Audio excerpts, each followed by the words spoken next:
I am also CEO.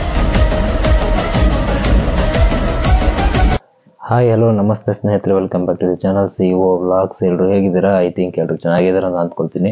ಇವತ್ತಿನ video ಬಂದು ಯಾವುದು ಅಂತ ನಿಮ್ಗೆಲ್ಲರಿಗೂ ಗೊತ್ತಾಗಿರುತ್ತೆ ಆಲ್ರೆಡಿ. ಸೊ ವಿಡಿಯೋ ಶುರು ಮಾಡೋದಕ್ಕಿಂತ ಮುಂಚೆ ನೀವೇನಾದರೂ ನಮ್ಮ ಚಾನಲ್ನ ಮೊದಲನೇ ಸರಿ ನೋಡ್ತಾ ಇದ್ದೀರಾ ಅಂತ ಅಂದರೆ ಸಬ್ಸ್ಕ್ರೈಬ್ ಮಾಡ್ಕೊಂಡು ನೋಡ್ತಾ ಇದ್ರೆ ದಯವಿಟ್ಟು ಸಬ್ಸ್ಕ್ರೈಬ್ ಮಾಡ್ಕೊಂಡು ವಿಡಿಯೋನ ಕೊನೆವರೆಗೂ ನೋಡಿ. ಎಲ್ಲೂ ವಿಡಿಯೋನ ಸ್ಕಿಪ್ ಮಾಡಿಬಿಡಿ.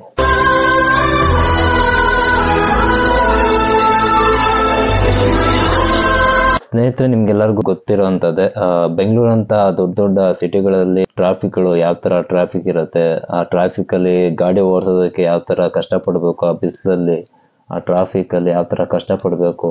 ಬರೀ ಬೆಂಗಳೂರು ಅಂತ ಅಲ್ಲ, ಬೆಂಗಳೂರು ಆಗಿರ್ಬೋದು, ಚೆನ್ನೈ ಆಗಿರ್ಬೋದು, ಹೈದರಾಬಾದ್ ಆಗಿರ್ಬೋದು, ಇದೇ ಥರ ದೊಡ್ಡ ದೊಡ್ಡ ಸಿಟಿಗಳಲ್ಲಿ ಟ್ರಾಫಿಕ್ ಜಾಸ್ತಿ ಇರುತ್ತೆ ಅಲ್ವಾ. ಗಾಡಿ ಓಡಿಸೋರಿಗೆ ಅಂದರೆ ತುಂಬಾ ಎಕ್ಸ್ಪೀರಿಯನ್ಸ್ ಯಾರಿಗಿರುತ್ತೆ ಅಂದರೆ ನಮ್ಮಂಥ ಟ್ಯಾಕ್ಸಿ ಡ್ರೈವರ್ಸ್ ಯಾರು ಗಾಡಿ ಓಡಿಸಿ ಡ್ಯೂಟಿ ಮಾಡ್ತಾರೆ ಡೈಲಿ.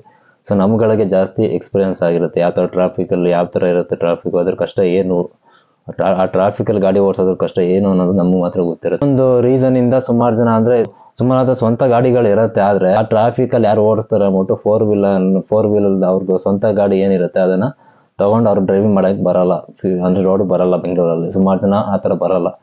ಆ ಟ್ರಾಫಿಕಲ್ಲೆಲ್ಲ ಓಡಿಸಿ ರಿಸ್ಕ್ ತಗೊಂಡು ಓಡ್ಸೋಕ್ಕೆಲ್ಲ ಅವ್ರು ಹೋಗಲ್ಲ ಅಷ್ಟು ಕಷ್ಟಪಟ್ಟು. ಸೊ ಅದಕ್ಕೆಲ್ಲ ಅಂಥವರೆಲ್ಲ ಯಾವುದಕ್ಕೆ ಡಿಪೆಂಡ್ಸ್ ಆಗಿದ್ದಾರೆ ಅಂತಂದರೆ ನಿಮಗೆಲ್ಲ ಗೊತ್ತು, ನಮ್ಮಂಥ ಓಲಾ ಊಬರ್ ಮಾಡೋವಂಥ ಕ್ಯಾಬ್ಗಳಿಗೆ ಅವರೆಲ್ಲ ಡಿಪೆಂಡ್ ಆಗಿದ್ದಾರೆ. ಓಲಾ ಊಬರ್ ಕ್ಯಾಬ್ ಬುಕ್ ಮಾಡಿಕೊಂಡು ಆ ಒಂದು ಕ್ಯಾಬಲ್ಲಿ ಆರಾಮಾಗಿ ಕೂತ್ಕೊಂಡು ಹಿಂದ್ಗಡೆ ಎಲ್ಲಿಗೆ ಹೋಗ್ಬೇಕು ಅವ್ರು ಹೋಗ್ಬೇಕಾದ ಜಾಗಕ್ಕೆ ಹೋಗ್ತಾರೆ. ಟ್ರಾಫಿಕ್ನೆಲ್ಲ ಕಡಿವಾಣ ಹಾಕೋದಕ್ಕಂತೇಳಿ ಬೆಂಗಳೂರಲ್ಲಿ ಒಂದಿಷ್ಟು ಖಾಸಗಿ ಕಂಪ್ನಿಗಳು, ಪ್ರೈವೇಟ್ ಕಂಪ್ನಿಗಳು ಒಂದಷ್ಟು ಅಂದರೆ ಏರ್ ಟ್ಯಾಕ್ಸಿ ಅನ್ನೋ ಅಂಥದ್ದನ್ನು ಪರಿಚಯ ಮಾಡಿಕೊಡ್ತಿದ್ದಾರೆ. ಓಕೆನಾ. ಸೊ ಅದು ಒಂದು ಎರಡು ಕಂಪ್ನಿ ಅಲ್ಲ, ಸುಮಾರು ಆ ಥರದ್ದು ಏರ್ ಟ್ಯಾಕ್ಸಿನ ಅದು ಹೊರದೇಶಗಳಲ್ಲಿ ಆಲ್ರೆಡಿ ಅದೆಲ್ಲ ಒಂದು ಚಾಲ್ತಿಯಲ್ಲಿದೆ, ಆಲ್ರೆಡಿ ರನ್ ಆಗ್ತಾ ಇದೆ. ಅದು ಏರ್ ಟ್ಯಾಕ್ಸಿ ಅನ್ನೋದೆಲ್ಲ ರನ್ ಆಗ್ತದೆ ಬೇರೆ ಕಂಟ್ರಿಗಳಲ್ಲಿ. ಅದು ನಮ್ಮ ಇಂಡಿಯಾದಲ್ಲಿ ಇನ್ನೂ ಸ್ಟಾರ್ಟ್ ಆಗಿಲ್ಲ. ಅದು ಅಂದರೆ ನಮ್ಮ ಒಂದು ಎನ್ವೈರ್ಮೆಂಟ್ಗೆ ಅದೆಲ್ಲ ಇನ್ನೂ ಯಾವುದು ಸೆಟ್ ಆಗಿರಲಿಲ್ಲ. ಸೊ ಇವಾಗೇನು ಅದನ್ನು ಜಾರಿಗೆ ತರಬೇಕು ಅಂದಿದ್ದಾರೆ. ಆಯಿತಾ. ಡೌಟ್ ಇರುತ್ತೆ, ಅಂದರೆ ಆ ಡೌಟ್ ಅನ್ನೋದಕ್ಕಿಂತ ಒಂದು ತಿಳ್ಕೊಳ್ಬೇಕು ಅನ್ನೋದು ಒಂದು ಕುತೂಹಲ ಇರುತ್ತೆ, ಜಾಸ್ತಿ ಇರುತ್ತೆ. ಅಂದರೆ ಈ ಕ್ಯಾಬ್ ಟ್ಯಾಕ್ಸಿ ಯಾವ ಥರ ವರ್ಕ್ ಆಗುತ್ತೆ ಮತ್ತು ಅದರಿಂದ ಜನಗಳಿಗೆ ಏನು ಲಾಭ ಇದೆಯಾ, ಲಾಭ ಇಲ್ವಾ ಅನ್ನೋದು ಎಲ್ಲರಿಗೂ ಕುತೂಹಲ ಇರುತ್ತೆ. ಸೊ ಅದನ್ನೆಲ್ಲನೂ ಇವಾಗ ನೋಡ್ತಾ ಹೋಗೋಣ. ಆಯಿತಾ. ಸ್ಕ್ರೀನಲ್ಲಿ ಹಾಕಿರ್ತೀನಿ ನಾನು, ಏರ್ ಟ್ಯಾಕ್ಸಿದು ಒಂದಷ್ಟು ಇಮೇಜಸ್ನ ಹಾಕಿರ್ತೀನಿ ನಾನು. ಓಕೆನಾ. ಸೊ ನೋಡ್ತಾ ಇರ್ತೀರ ನೀವು ಆಲ್ರೆಡಿ. ಸೊ ಈ ಥರ ಒಂದು ಡಿಸೈನ್ಗಳನ್ನ ಮಾಡಿದ್ದಾರೆ. ಅಂದರೆ ಔಟ್ ಆಫ್ ಕಂಟ್ರಿಲಿ, ಅಂದರೆ ಬೇರೆ ಹೊರ ದೇಶಗಳಲ್ಲಿ ಊಬರ್ದು ಕ್ಯಾಬ್ಗಳಿದೆ, ಅಂದರೆ ಎಲಿ ಕ್ಯಾಬ್ ಟ್ಯಾಕ್ಸಿಗಳೆಲ್ಲ ಇದೆ, ಅಲ್ಲೆಲ್ಲ ರನ್ ಆಗ್ತಾ ಇದೆ. ಅದರದ್ದು ಆದ ಇಮೇಜ್ ಹಾಕಿರ್ತೀನಿ, ನೋಡ್ಬೋದು. ಇವಾಗ ಇಂಡಿಯಾದಲ್ಲಿ ಯಾವ ಥರ ಒಂದು ಏರ್ ಟ್ಯಾಕ್ಸಿನ ಡಿಸೈನ್ ಮಾಡಿಬಿಟ್ಟು ತಗೊಂಡ್ಬಿಡ್ಬೇಕು ಅಂತ ಅಂದ್ಕೊಂಡಿದ್ದಾರೆ. ಸೊ ಅದರದ್ದು ಇಮೇಜನ್ನು ಕೂಡ ಹಾಕಿದ್ದೀನಿ. ಇದೇ ಥರ ಈ ಥರ ಒಂದು ಟ್ಯಾಕ್ಸಿನ ಡಿಸೈನ್ ಮಾಡಿದ್ದಾರೆ. ಮುಂದಿನ ದಿನಗಳಲ್ಲಿ ಈ ಥರ ಟ್ಯಾಕ್ಸಿಗಳು, ಏರ್ ಟ್ಯಾಕ್ಸಿಗಳು ಚಾಲ್ತಿಗೆ ಬರುತ್ತೆ. ಈ ಏರ್ ಟ್ಯಾಕ್ಸಿಗಳಲ್ಲಿ ವಿಶೇಷತೆ ಏನಪ್ಪಾ ಅಂತ ಹೇಳಿದ್ರೆ, 30 ಕಿಲೋಮೀಟರ್ ಏನು ಕ್ಯಾಬಲ್ಲಿ ರೋಡಲ್ಲಿ ಏನು ಟ್ರಾವೆಲ್ ಮಾಡ್ತಿದ್ರಿ, ಆ ಟ್ರಾವೆಲ್ ಮಾಡೋದಕ್ಕೆ ಎಷ್ಟು ಟೈಮ್ ತಗೊಳ್ತಿತ್ತು ಅಂದರೆ, ನಿಮ್ಮ ಬೆಂಗಳೂರಲ್ಲಿ ಟ್ರಾಫಿಕ್ ಟೈಮಲ್ಲಿ ಹೋದರೆ ನಿಮಗೆ 30 ಕಿಲೋಮೀಟರ್ ಅಂದ್ಕೊಳ್ಳಿ. 30 ಕಿಲೋಮೀಟರ್ ಒಂದು ಕಿಲೋಮೀಟರ್ನ ನೀವು ರೀಚ್ ಆಗಬೇಕು ಅಂತಂದರೆ ಟ್ರಾಫಿಕ್ ಟೈಮಲ್ಲಿ ಮಿನಿಮಮ್ 1.5 hour 2 hour ಆಗೇ ಆಗತ್ತೆ ಅಲ್ವಾ. ಸೊ ಈ ಒಂದು ಏರ್ ಟ್ಯಾಕ್ಸಿ ಬಂದ ಮೇಲಿಂದ ಆ ಒಂದು ಡಿಸ್ಟೆನ್ಸನ್ನು ಇಲ್ಲ ಅಂತ ಹೇಳಿದ್ರು, ಕಡಿಮೆ ಅಂತಂದ್ರು 11ರಿಂದ 15 ನಿಮಿಷಕ್ಕೆ 28-30 ಕಿಲೋಮೀಟ್ರು ಡಿಸ್ಟೆನ್ಸನ್ನು ಅಷ್ಟು ಬೇಗ ರೀಚ್ ಮಾಡುವಂಥ ಕೆಪಾಸಿಟಿ ಈ ಒಂದು ಏರ್ ಟ್ಯಾಕ್ಸಿಗಳು ಹೊಂದಿರುತ್ತಂತೆ. ಇನ್ನು ಎರಡನೇ ಪಾಯಿಂಟ್ ಬಂದು, ಏರ್ ಟ್ಯಾಕ್ಸಿಗಳು ಸೇಮ್ ಓಲಾ ಊಬರ್ ಯಾವ ಥರ ಕೆಲಸಗಳು ಮಾಡ್ತಾ ಇದೆ ಅದೇ ಥರ ಕೆಲಸ ಮಾಡುತ್ತೆ ಬರೋ ದಿನಗಳಲ್ಲಿ. ಆದರೆ ಅದಕ್ಕೂ ಮತ್ತು ಇದಕ್ಕೂ ಏನಪ್ಪ ಡಿಫ್ರೆನ್ಸ್ ಅಂತ ಹೇಳಿದ್ರೆ, ಸ್ವಲ್ಪ ಚೀಪಲ್ಲಿ ನಮಗೆ ಏನು ಕ್ಯಾಬ್ಗಳೆಲ್ಲ ಸಿಗ್ತಾ ಇತ್ತು. ಅಂದರೆ ಕ್ಯಾಬು ಇರೋದ್ರಿಗೂ ಅದು ಚೀಪೇ, ಅದಕ್ಕಿಂತ ನೆಕ್ಸ್ಟ್ ಲೆವೆಲ್ ಏನಾದ್ರು ಬೇರೆ ಏನಾದ್ರು ಬಂದರೆ ಅದು ಸ್ವಲ್ಪ ಕಾಸ್ಟ್ಲಿ ಆಗಿರುತ್ತೆ. ಸೊ ಅದೇ ರೀತಿ ಈಗ ಏರ್ ಟ್ಯಾಕ್ಸಿನೂ ಕೂಡ ಆಗತ್ತೆ. ಏನಪ್ಪ ಅಂತ ಹೇಳಿದ್ರೆ, ಏನು ಕ್ಯಾಬ್ಗೆ ಏನು ನಾವು ಪೇ ಮಾಡ್ತಿದ್ವಿ ಅಮೌಂಟನ್ನು, ಸೊ ನೀವು ಅದೇ ಏರ್ ಟ್ಯಾಕ್ಸಿ ಬಂದಮೇಲೆ ನೀವು ಅದ್ರಲ್ಲಿ ಟ್ರಾವೆಲ್ ಮಾಡಬೇಕು, ಅದರಲ್ಲಿ ಓಡಾಡಬೇಕು ಅಂತ ಹೇಳಿದ್ರೆ ನಾರ್ಮಲ್ ಕ್ಯಾಬ್ಗಿಂತ ನೀವು 2-3 ಪಟ್ಟು ಅಮೌಂಟನ್ನು ನೀವು ಈ ಒಂದು ಕ್ಯಾಬ್ಗೆ ಅಂದರೆ ಅಮೌಂಟನ್ನು ನಿಗದಿ ಅಂದರೆ ಫಿಕ್ಸ್ ಮಾಡ್ತಾರೆ. ಒಂದಷ್ಟು ಮಾಹಿತಿಗಳು ಬರ್ತಾ ಇದೆ. ಓಕೆ, ಇದು ಕನ್ಫರ್ಮ್ ಇಲ್ಲ, ಒಂದಷ್ಟು ಅಂದರೆ 2-3 ಪಟ್ಟು. ಅಂದರೆ ನಿಮಗೆ ಗೊತ್ತಿರುತ್ತೆ, ಕ್ಯಾಬ್ಗಿನ ಸ್ವಲ್ಪ ಹೈಯರ್ ಎಂಡ್ ಆಗಿರುತ್ತೆ. ಸುಮಾರು ಜನ ಕನಸು, ಸುಮಾರು ಜನ ಓಡಾಡಿರಲ್ಲ, ಬರೀ ಮನೆ ಮೇಲೆ ನಿಂತ್ಕೊಂಡು ರೋಡಲ್ಲಿ ನಿಂತ್ಕೊಂಡು ಮೇಲೆ ಹೋಗೋದನ್ನ ನೋಡಿಕೊಂಡು ಖುಷಿ ಪಡ್ತಾ ಇರ್ತಾರೆ. ಏರೋಪ್ಲೇನ್ ಆಗಿರ್ಬೋದು, ಹೆಲಿಕಾಪ್ಟರ್ ಆಗಿರ್ಬೋದು. ನೋಡ್ಕೊಂಡು ಖುಷಿ ಪಡ್ತಾ ಇರ್ತೀವಿ. ಇನ್ನು ಮೂರನೇ ಪಾಯಿಂಟ್ ಬಂದು ಈ ಏರ್ ಟ್ಯಾಕ್ಸಿಗಳು ಅಂದರೆ ಬ್ಯಾಟ್ರಿ ಚಾಲಿತ ಟ್ಯಾಕ್ಸಿ ಏರ್ ಟ್ಯಾಕ್ಸಿಗಳಾಗಿರುತ್ತೆ.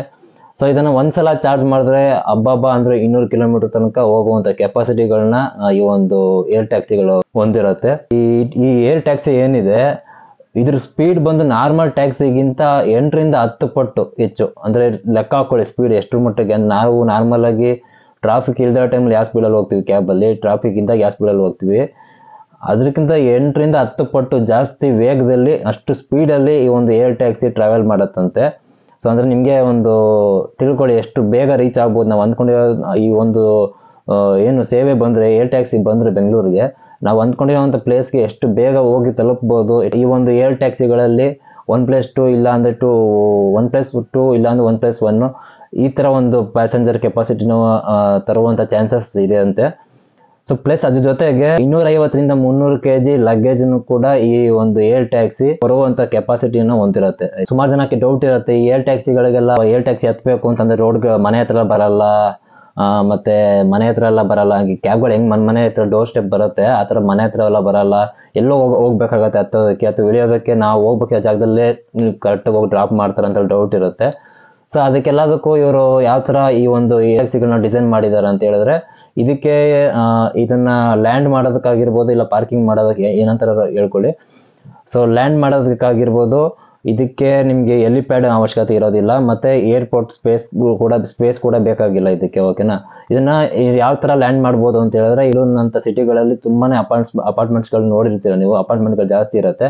ಸೊ ಆ ಅಪಾರ್ಟ್ಮೆಂಟ್ ಮೇಲ್ಗಡೆ ಲ್ಯಾಂಡ್ ಮಾಡೋ ಥರ ಈ ಒಂದು ಏರ್ ಟ್ಯಾಕ್ಸಿಗಳನ್ನ ಡಿಸೈನ್ ಮಾಡ್ತಿದಾರಂತೆ. ಇದೆಲ್ಲ ಅಂದ್ಕೊಂಡಂಗಾದ್ರೆ ಆದಷ್ಟು ಬೇಗ ಜಾರಿಗೆ ಬರುತ್ತೆ ಅಂತ ಒಂದಷ್ಟು ಮಾಹಿತಿಗಳು ಬರ್ತಾ ಇದೆ. ಅಂದರೆ ಯಾವಾಗ ಅಂತ ಹೇಳಿದ್ರೆ 2025 ಇಲ್ಲ ಅಂದರೆ 26 ಒಳಗಡೆ ಈ ಒಂದು ಏರ್ ಟ್ಯಾಕ್ಸಿ ಸೇವೆ ಬೆಂಗಳೂರಿನಲ್ಲಿ ಚಾಲ್ತಿಗೆ ಬರುತ್ತೆ, ಅಂದರೆ ಫೀಲ್ಡ್ಗೆ ಬರುತ್ತೆ ಅಂತ ಹೇಳ್ತಾ ಇದ್ದಾರೆ. ನನ್ನ ಪ್ರಕಾರ ಯಾರಿಗೆ ಯೂಸ್ ಆಗುತ್ತೆ ಬಿಡೋದು ಗೊತ್ತಿಲ್ಲ. ಆದರೆ ಒಂದಕ್ಕೆ ಮಾತ್ರ ಇದು ಯೂಸ್ ಆಗುತ್ತೆ, ಏನು ಈ ಏರ್ ಟ್ಯಾಕ್ಸಿ ಅನ್ನೋದು ಬಂದರೆ. ಏನಕ್ಕಪ್ಪ ಅಂತ ಹೇಳಿದ್ರೆ ನಿಮಗೆ ಈಗ ಏನೋ ಎಮರ್ಜೆನ್ಸಿ ಹಾಸ್ಪಿಟಲ್ ಎಮರ್ಜೆನ್ಸಿಗೆ ರೋಡಲ್ಲಿ ನೀವು ಆ್ಯಂಬುಲೆನ್ಸಲ್ಲಿ ಹೋಗ್ತೀವಿ ಅಂತಂದರೆ ಅಷ್ಟು ಬೆಂಗಳೂರಂಥ ಟ್ರಾಫಿಕಲ್ಲಿ ಎಲ್ಲ ಟ್ರಾಫಿಕ್ ಜಾಮ್ ಸಿಗಾಕೊಂಡ್ರೆ ಮುಗಿತಾ ಪೇಷಂಟ್ ಕತೆ. ಅವನು ಉಳಿತಾನೆ ಹಾಸ್ಪಿಟಲ್ಗೆ ಒಂದು ಜೀವ ಇರುವಾಗಲೇ ಹಾಸ್ಪಿಟಲ್ಗೆ ಹೋಗಿ ತಲುಪ್ತಾನೆ ಅನ್ನೋದು ಡೌಟ್ ಇರುತ್ತೆ. ಏರ್ ಟ್ಯಾಕ್ಸಿ ಬಂದ್ಮೇಲೆಯಿಂದ ಹಾಸ್ಪಿಟಲ್ದು ಏನು ಇರುತ್ತೆ ಟ್ರಾವೆಲ್ ಮಾಡೋವಂಥದ್ದು ಹಾಸ್ಪಿಟಲ್ ಎಮರ್ಜೆನ್ಸಿಗೆ. ಸೊ ಇದು ತುಂಬಾ ಅನುಕೂಲ ಆಗುತ್ತೆ. ನಿಮಗೆ ಗೊತ್ತಾ ಯಾವುದೋ ಟ್ರಾಫಿಕ್ ಇರಲ್ಲ, ಬೇಗನೆ ಹೋಗಿ ರೀಚ್ ಆಗ್ಬೋದು. ಅವಾಗ ಡೆತ್ ಆಗೋವಂಥ ಚಾನ್ಸಸ್ಗಳು ತುಂಬ ಕಡಿಮೆ ಇರುತ್ತೆ ಅಲ್ವಾ. ಪಕ್ಕಾ ಇದು ಯೂಸ್ಫುಲ್ ಆಗುತ್ತೆ ಈ ಒಂದು ಏರ್ ಟ್ಯಾಕ್ಸಿ ಬಂದರೆ ಬೆಂಗಳೂರಿನಲ್ಲಿ. ಇದಕ್ಕೆ ಒಂದಷ್ಟು ಹಲವಾರು ಕಂಪ್ನಿಗಳು ಕೈ ಜೋಡಿಸ್ಕೊಂಡು ಟ್ಯಾಕ್ಸಿಯನ್ನು ಬೆಂಗಳೂರಿನಲ್ಲಿ ತರೋದಕ್ಕೆ ಮುಂದೆ ಬಂದಿದೆ. ಸೊ ಆ ಒಂದು ಕಂಪ್ನಿಗಳಲ್ಲಿ ಒಂದಾಗಿರುವಂಥ ನಿಮಗೆ ಗೊತ್ತಿರುತ್ತೆ ಇಂಡಿಗೋ. ಗೊತ್ತು ನಿಮಗೆ ಆಲ್ರೆಡಿ ಫ್ಲೈಟ್ ಇದರಲ್ಲೆಲ್ಲ ಫ್ಲೈಟ್ ಫೀಲ್ಡ್ ಎಲ್ಲ ಇದೆ ಇಂಡಿಗೋದು.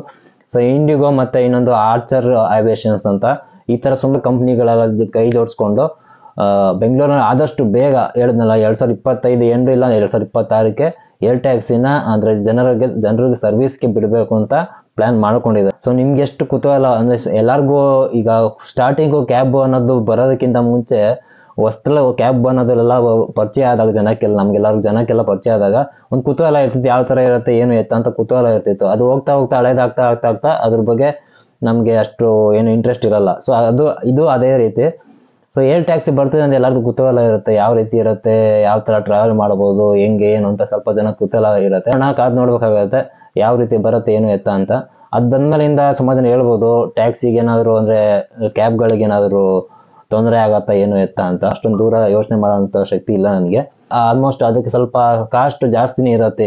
ಏನು ಏರ್ ಟ್ಯಾಕ್ಸಿ ಬಂದರೆ ಅದಕ್ಕೆ ಸ್ವಲ್ಪ ಕ್ಯಾಬ್ಗಿಂತ ಅದು ಹೇಳಿದ್ನಲ್ಲ 2ರಿಂದ 3 ಪಟ್ಟು ಅಂತ ಮಿನಿಮಮ್ ಹೇಳಿದ್ದೀನಿ ಅಷ್ಟೇ ನಾನು, ಆಯಿತಾ.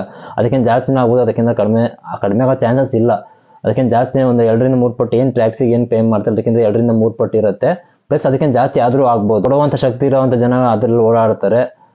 ಇಲ್ಲದೇ ಇರೋರು ಕ್ಯಾಬಲ್ಲಿ ಓಡಾಡೋಂಥ ವ್ಯಕ್ತಿಗಳು ಏನೇ ಇರ್ತಾರೆ ಅವ್ರು ಕ್ಯಾಬಲ್ಲೇ ಓಡಾಡ್ತಾರೆ. ಸೊ ಏನು ಬಿಸ್ನೆಸ್ಗೇನು ಪ್ರಾಬ್ಲಮ್ ಆಗಲ್ಲ ಕ್ಯಾಬು ಅಂದರೆ ಕ್ಯಾಬ್ಗಳಿಗೆ ಏನು ತೊಂದರೆ ಆಗಲ್ಲ ಅಂತ ಅಂದ್ಕೊಳ್ತೀನಿ. ಏನಪ್ಪ ಅಂತ ಹೇಳಿದ್ರೆ ಕ್ಯಾಬ್ಗಳಲ್ಲಿ ನಾವು ಸ್ವಂತ ಗಾಡಿ ಹಾಕ್ಕೊಂಡು ಗಾಡಿಗೆ ಬಂಡವಾಳ ಹಾಕ್ಬಿಟ್ಟು ನಾವೇ ಡ್ರೈವರಾಗಿ ನಾವೇ ಓಡಿಸ್ಬೋದಿತ್ತು. ಆದರೆ ಈ ಒಂದು ಏನು ಏರ್ ಟ್ಯಾಕ್ಸಿ ಬಂದ ಮೇಲಿಂದ ಅದನ್ನು ನಾವು ಪರ್ಚೇಸ್ ಮಾಡೋಕ್ಕಾಗಲ್ಲ. ನಾವೇ ಪರ್ಚೇಸ್ ಮಾಡಿ ನಾವೇ ಡ್ರೈವ್ ಮಾಡ್ತೀವಿ ಅಂದರೆ ಅದು ಆಗದಿರೋ ವಿಷಯ. ಸೊ ಅದಕ್ಕೆಲ್ಲ ಏನಂದ್ರೆ ಕಂಪ್ನಿಗಳೆಲ್ಲ ಇನ್ವೆಸ್ಟ್ಮೆಂಟ್ ಮಾಡ್ತಾರೆ. ಅದಕ್ಕೆ ಅವರು ಒಂದಷ್ಟು ಪೈಲಟ್ ಟ್ರೈನಿಂಗ್ ಮಾಡ್ಕೊಂಡಿರೋವಂಥವ್ರನ್ನ ಅದಕ್ಕೆಲ್ಲ ರಿಕ್ವೈರ್ಮೆಂಟ್ ತಗೊಳ್ತಾರೆ, ಅವ್ರಿಗೆಲ್ಲ ಕೆಲಸ ತಗೊಂಡು ಅವ್ರನ್ನೆಲ್ಲ ಅದು ಕಂಪ್ನಿ ನಡೆಸತ್ತೆ. ಜಸ್ಟ್ ಅದೇ ಈಗ ಹೇಳ್ತಿದ್ನಲ್ಲ, ಮುಂದಿನ ದಿನಗಳಲ್ಲಿ ಯಾರ್ಯಾರು ಪೈಲಟ್ ಕೆಲಸನ ಅಂದರೆ ಪೈಲಟ್ದು ಟ್ರೈನಿಂಗ್ ತಗೊಂಡಿರ್ತಾರೋ ಸೊ ಅವ್ರಿಗೆಲ್ಲ ತುಂಬಾ ಯೂಸ್ಫುಲ್ ಆಗುತ್ತೆ. ಮುಂದಕ್ಕೆ ಬರುವಂಥ ದಿನಗಳಲ್ಲಿ ತುಂಬಾ ಒಳ್ಳೆ ಪೇಮೆಂಟ್ಸ್ ಕೂಡ ಸಿಗುತ್ತೆ ಅವ್ರಿಗೆ, ಒಳ್ಳೆ ಕೆಲಸನೂ ಕೂಡ ಪ್ಲೇಸ್ಮೆಂಟ್ ಕೂಡ ಬೆಂಗಳೂರಲ್ಲಿ ಸಿಗತ್ತೆ ಅಂತ ನನ್ನ ಒಂದು ಅಭಿಪ್ರಾಯ. ಸೊ ಈ ವಿಡಿಯೋ ಇಷ್ಟೇ ಸ್ನೇಹಿತರೆ. ಐ ಥಿಂಕ್ ಈ ವಿಡಿಯೋ ನಿಮ್ಗೆ ಇಷ್ಟ ಆಗುತ್ತೆ ಅಂತ ಅಂದ್ಕೊಳ್ತೀನಿ. ಈ ಒಂದು ವಿಷಯದ ಬಗ್ಗೆ ನಿಮ್ಗೆ ಏನಂತ ಅನ್ನಿಸ್ತು, ನಿಮ್ಮ ಅಭಿಪ್ರಾಯಗಳು ಏನೇನು ಅನ್ನೋದನ್ನು ನೀವು ದಯವಿಟ್ಟು ಕಮೆಂಟ್ ಮಾಡಿ ತಿಳಿಸಿ. ಮತ್ತೆ ಇನ್ನೊಂದು ವಿಡಿಯೋ ಸಿಗ್ತೀನಿ ಸ್ನೇಹಿತರೆ. ಎಲ್ಲರಿಗೂ ಸಿಗೋಣ. Take care. See you. Bye bye.